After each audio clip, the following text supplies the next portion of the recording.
కానీ ఇప్పుడు రాష్ట్రం విడిపోయిన తర్వాత ఆంధ్రప్రదేశ్ ప్రభుత్వానికి తెలంగాణ ప్రభుత్వానికి అనివార్యంగా ఒక కంపారిజన్ వస్తుంది. కానీ ఒక భావన ఏంటంటే ఆంధ్రప్రదేశ్లో కొత్త ప్రభుత్వం కంటే ఇక్కడ ప్రభుత్వం బెటర్గా పెర్ఫామ్ చేస్తుంది అనేటువంటిది ఒక అభిప్రాయం సర్వత్రా ఉంది. 100% వాస్తవం మీరు చెప్పింది. కానీ ఎంత బెటర్గా పనిచేయాలో అంత బెటర్గా చేస్తలేదు అనేది కూడా వాస్తవం.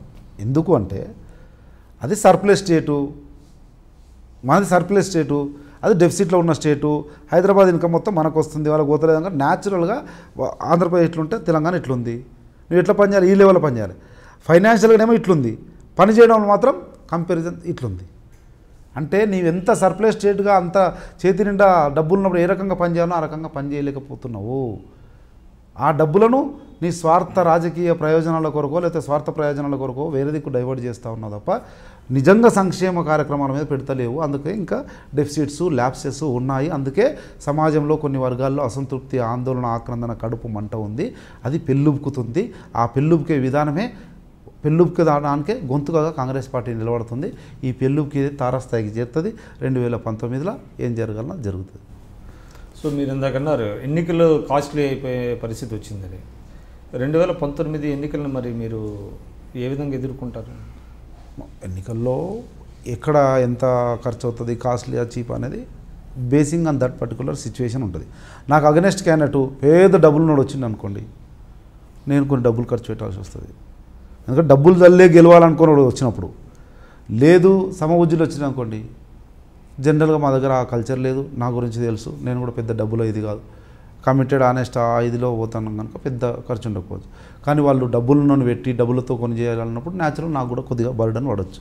అయినప్పటికీ పెద్దగా డబ్బులు పనిచేసే నియోజకవర్గం కాదని అది ఒక టైప్ ఆఫ్ ఫ్యాక్షన్ రాజకీయాలు, తర్వాత ట్రెడిషనల్ రాజకీయాలు, రాయలసీమకు అటాచ్డ్ కదా. గ్రూప్ అంటే గ్రూపు, గీత గీస్తే అవతల అవతల ఇతరులు ఇతరులు, ఆ టైప్ ఆఫ్ రాజకీయాలు ఉంటాయి కనుక నేను కొద్దిగా అమికబుల్గా చిన్నగా పోతున్నటువంటి విధానానికి అవతలలో కూడా యువతలు వచ్చి అరే పిల్లోడు బాగా పనిచేస్తున్నాడు యువకుడు అనే ఇదిలో వచ్చింది కనుక నాకు పెద్ద ఖర్చు ఉండకపోవచ్చు. తర్వాత ఈ గీత అన్నది చెరిగిపోయి గీత అవతల ఉన్న వాళ్ళు కూడా యువతలకు రావడానికి ప్రయత్నం జరుగుతూ ఉంది కనుక అందరం కలిసి నాకు ఉన్న నమ్మకం, విశ్వాసం ఏంటంటే మొన్నటి 8,000 7,000 చిల్లర మెజార్టీ కాకుండా ఇంకా ఎక్కువ మెజార్టీతోనే గెలిపిస్తారనే నమ్మకం ఉంది. చూడాలి దేవుడు. మొన్న రాహుల్ గాంధీ గారి సభ తర్వాత మరింత కొంత ఉత్సాహం పెరిగినట్టుంది కాంగ్రెస్లో. ఇక న్యాచురల్ కదా, కొంత కాదు చాలా 100 ఏనుగుల బలం వచ్చింది. ఇంకొకటి జనం రావడము, మేము కష్టపడము అది ఒకటైతే వచ్చిన జనంలో ఉన్నటువంటి స్పందన. ఆ మీటింగ్ జరిగిన తర్వాత సంగారెడ్డికి 1,00,000 మందో 1,50,000 మందో వచ్చిండవచ్చు. కానీ ఈ మీటింగ్ వల్ల జనాల్లో రూరల్ ఏరియాలో కూడా ఏమనుకుంటున్నారు, అబ్బా కాంగ్రెస్ పార్టీ మీటింగ్ అయింది కరెక్టరా, ఇట్లే కావాలి, లేకపోతే ఇక టీఆర్ఎస్ వాళ్ళు మాటినట్లేరు అనే డిస్కషన్ ప్రతి ఊర్లో వస్తుంది. అంటే అధికార పార్టీ మీద వ్యతిరేకత పెరిగి మా పార్టీ మీద విశ్వాసం కలుగుతూ ఉంది అన్నటువంటిది అయితే ఉంది.